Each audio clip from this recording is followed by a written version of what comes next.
नमस्कार, स्वागत है ज्ञानवर्धनम में।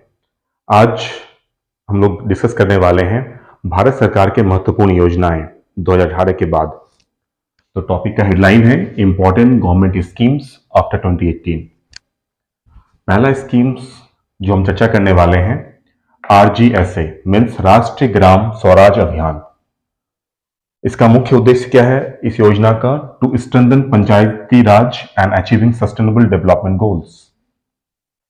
पंचायती राज व्यवस्था को मजबूती प्रदान करना और सतत विकास लक्ष्यों को हासिल करना।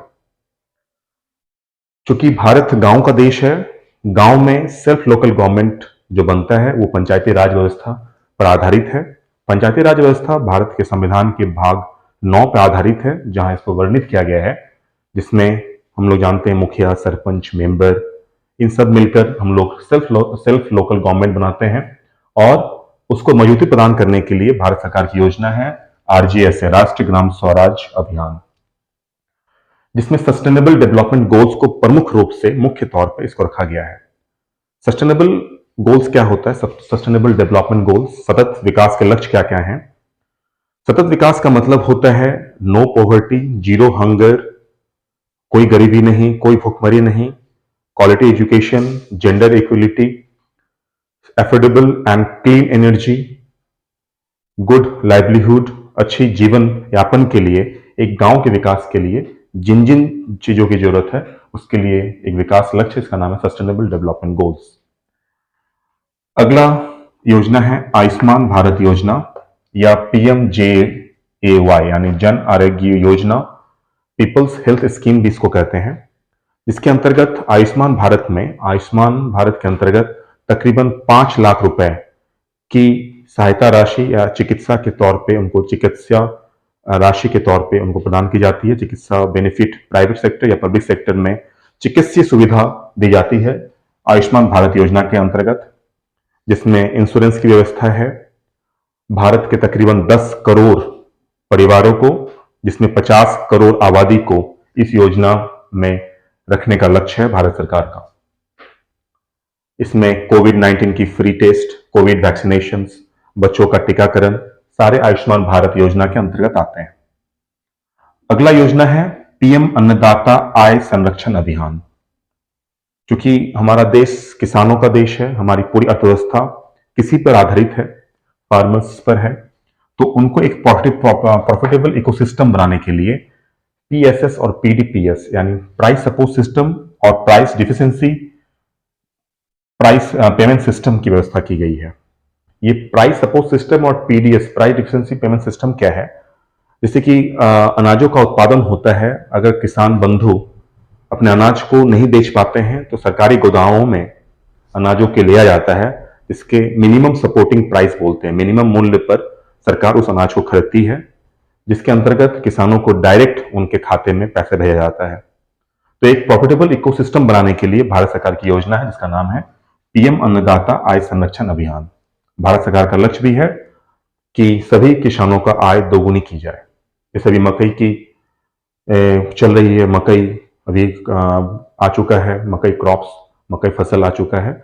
उसको अगर कोई भी बाजार में किसान भाई नहीं बेच पाते हैं तो मिनिमम सपोर्ट प्राइस पे वो सरकारी गोदामों में बेच सकते हैं, जिसकी एक राशि लक्ष्य तय की जाती है। तकरीबन 2000 रुपये अभी है, तो समय के अंतराल पर यह वैरी करता है। तो इस तरह से सभी अनाजों का, गेहूं, चावल, तिल, सरसों, बाजरा, जौ, हर एक अनाजों के लिए अलग अलग मिनिमम सपोर्टिंग प्राइस यानी MSP रखा जाता है भारत सरकार के अधीन। अगला है PM श्रम योगी मनधन योजना। PM श्रम योगी जैसे नाम से पता है, जो भी मजदूर हैं यानी social security to unorganised sector through voluntary contribution and monthly pension after 60, वैसे मजदूर जिनकी आय 15,000 रुपए से कम है, उनको एक सोशल सिक्योरिटी देने के लिए ये योजना लाई गई है भारत सरकार के द्वारा, जिसमें कोई मजदूर जिनकी आय 15,000 से कम है वो कम से कम 55 रुपए और मैक्सिमम महीने के 200 रुपए अगर वो जमा करते हैं तो उनको 60 साल के बाद 3,000 रुपए का पेंशन उनको दिया जाएगा। बहुत मिनिमम एफोर्डेबल कॉस्ट में मजदूरों को सुदृढ़ बनाने के लिए, सेविंग्स से जोड़ने के लिए भारत सरकार की एक अहम योजना है। अगली योजना है पीएम किसान ऊर्जा सुरक्षा एवं उत्थान महाअभियान। इस अभियान के अंतर्गत installation of solar pumps and other power plants. इस योजना के अंतर्गत किसान भाइयों के लिए भारत सरकार सोलर पंप्स या अदर पावर प्लांट्स को इंस्टॉल करती है, बैठाती है। इसमें जो भी खर्च आता है उसका तकरीबन 60% सब्सिडी भारत सरकार के द्वारा दी जाती है। 30% लोन के तौर पे यानी ऋण के तौर पे किसान को मुहैया कराया जाता है। केवल 10% ही उस पावर प्लांट्स का उनको चुकाना पड़ता है किसी किसान भाई को। कोई किसान बंधु है जिनको इस योजना का लाभ लेना है, कोई योजना मान लेते हैं 10 लाख है, 10 लाख की योजना है, तो उनको मात्र 1 लाख रुपए देना पड़ेगा। या 1 लाख का कोई पावर प्लांट है या सोलर पंप है, अगर 1 लाख कीमत है, मात्र 10,000 रुपए पेमेंट करने पर भारत सरकार 60% सब्सिडी देती है, 30% लोन के तौर पर उन्हें देती है। इसके तहत ये कर सकते हैं। एक्चुअली ये योजना ज्यादा नवीकरणीय स्रोत को बढ़ावा देना, जैसे कि हम जानते हैं सोलर पावर प्लांट्स क्या है, सोलर से चलने वाला जो रिन्यूएबल सोर्सेस है एनर्जी का। तो 2015 में जो पेरिस समझौता हुआ है यूनाइटेड नेशंस के द्वारा, उसमें सभी देशों ने इस समझौते पे हस्ताक्षर किया है कि अपने अपने देशों में, और हमारा देश भारत विविधताओं में भी एकता वाला देश, जहां किसानों को मजबूती प्रदान करने के लिए योजना को ज्यादा जोर दिया जा रहा है। पेरिस समझौता 2015 के अंतर्गत सोलर पावर यानी नवीकरणीय ऊर्जा के स्रोतों को ज्यादा बल देने के लिए ये योजना को लाया गया है। अगला योजना है Atal Bhujal Yojana, improve ground water management system. Atal Bhujal Yojana क्या है? धीरे धीरे हम लोग देख रहे हैं कि धरातल का जो पानी का लेवल है वो नीचे गिरता जा रहा है, जिसमें 7 राज्य बुरी तरह से प्रभावित हैं। उन 7 राज्यों को इस योजना के अंतर्गत मजबूती प्रदान की जा रही है, जिसमें वर्ल्ड बैंक 50% कंट्रीब्यूशन कर रही है और भारत सरकार 50% अपना योगदान दे रही है। उन 7 राज्यों में कर्नाटक, महाराष्ट्र, राजस्थान, मध्य प्रदेश, उत्तर प्रदेश और हरियाणा है। इन 7 राज्यों के 80 जिलों में यह योजना को क्रियान्वित किया गया है, जिसमें ग्राउंड वाटर लेवल यानी भूमिगत जल को बढ़ाने का उद्देश्य रखा गया है।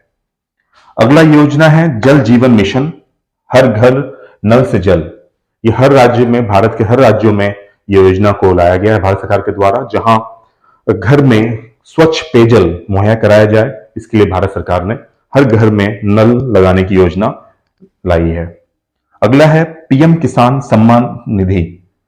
पीएम किसान सम्मान निधि के अंतर्गत वे एलिजिबल फार्मर्स जो एलिजिबल हैं उनको भारत सरकार 6,000 रुपए की आर्थिक सहायता साल में प्रदान करती है। सालाना 6,000 रुपए की आर्थिक सहायता के तौर पर इस योजना के तहत जो एलिजिबल फार्मर्स हैं उनको इस योजना से एक आर्थिक सहायता दी जाती है। अगला योजना है पीएम पोषण शक्ति निर्माण अभियान। पीएम पोषण शक्ति निर्माण अभियान, इसका उद्देश्य है over reaching scheme for holistic nourishment. Bharat के हर नवजात शिशु, छोटे बच्चे, गर्भवती महिलाएं, दूध पिलाती हुई महिलाएं, उन सभी बच्चों, महिलाओं और अच्छी हेल्दी एनवायरनमेंट बनाने के लिए यह योजना लाया गया है। इस योजना शुरू से 1995 से जिस प्रकार स्कूल में चलता आ रहा है मिड डे मील स्कीम, इस योजना में mid day meal scheme, anganwadi केंद्रों से सहायता प्राप्त करना या हॉस्पिटल में बच्चे के प्रसव के बाद दी जाने वाली सुविधा इस योजना के अंतर्गत आती है, पीएम पोषण शक्ति निर्माण अभियान। अगला जो योजना है वो है महिला सम्मान सेविंग सर्टिफिकेट, जो इसी साल 2023 के बजट में माननीय वित्त मंत्री जी ने इस योजना को क्रियान्वयन में लाया है। इस योजना मुख्य तौर पर महिलाओं को या घर की बेटियों को, अगर वो माइनर है तो उनके अभिभावक भी इसमें अपना खाता खोल सकते हैं। खाता खोलने के लिए 1 अप्रैल 2023 से लेकर 31 मार्च 2025 तक खाता खोला जा सकता है इसमें, जिसमें आप अगर पोस्ट ऑफिस से या कोई भी बैंक से आप इसमें पैसा डिपॉजिट कर सकते हैं, जिसमें आपको 7.5% इस अभी का जो इंटरेस्ट रेट है वो अभी अगर आप जमा करते हैं, मिनिमम 1,000 पोस्ट ऑफिस में अगर जमा कर रहे हैं तो 1,000 से आप 2 लाख तक जमा कर सकते हैं 2 साल के लिए, जहां आपको इंटरेस्ट रेट जो होगा 7.5% रखा गया है इस अभी तक का। अगला योजना at last but not the least, सबसे लास्ट में लेकिन सबसे महत्वपूर्ण है योजना है, उसका नाम है अग्निपथ स्कीम। अग्निपथ स्कीम जो है ना, वो for recruitment of soldiers below the rank of commissioned officers into the 3 services of the arm forces. हमारी जो आर्म फोर्सेस है, 3 आर्म फोर्सेस है, थल सेना, वायुसेना और जल, navy, air force and Indian army. जल सेना, वायुसेना और स्थल हमारी जो थल सेना है, थल सेना, वायुसेना, जल सेना, इन तीनों में अगर आप कोई भी अभ्यर्थी, कोई भी युवा अपनी योगदान देना चाहते हैं भारत सरकार में, इससे जुड़ना चाहते हैं, तो उनको ये योजना लाई गई है भारत सरकार के द्वारा, जो अग्निवीर कहलाएंगे। तो एक इंपॉर्टेंट है, इससे अग्निपथ स्कीम्स के पूरा फुल डिटेल्स हम किसी एक वीडियो में आप पूरी डिस्कस करेंगे। अग्निपथ योजना क्या है, अग्निवीर कैसे बनाया सकता है, आप क्या मिनिमम उम्र है, पूरी फुल वीडियो हम किसी एक वीडियो नेक्स्ट वीडियो में बनाएंगे। तो ये आज हमने इंपॉर्टेंट स्कीम्स डिस्कस किया है भारत सरकार का, जो हर भारत के नागरिकों को जानना चाहिए और एग्जाम के पॉइंट ऑफ व्यू से वेरी इंपॉर्टेंट है। एग्जाम में निरंतर भारत सरकार की योजनाओं को पूछा जाता है। तो आज के वीडियो में यहीं तक, अपना ख्याल रखें। Thank you so much. जय हिंद।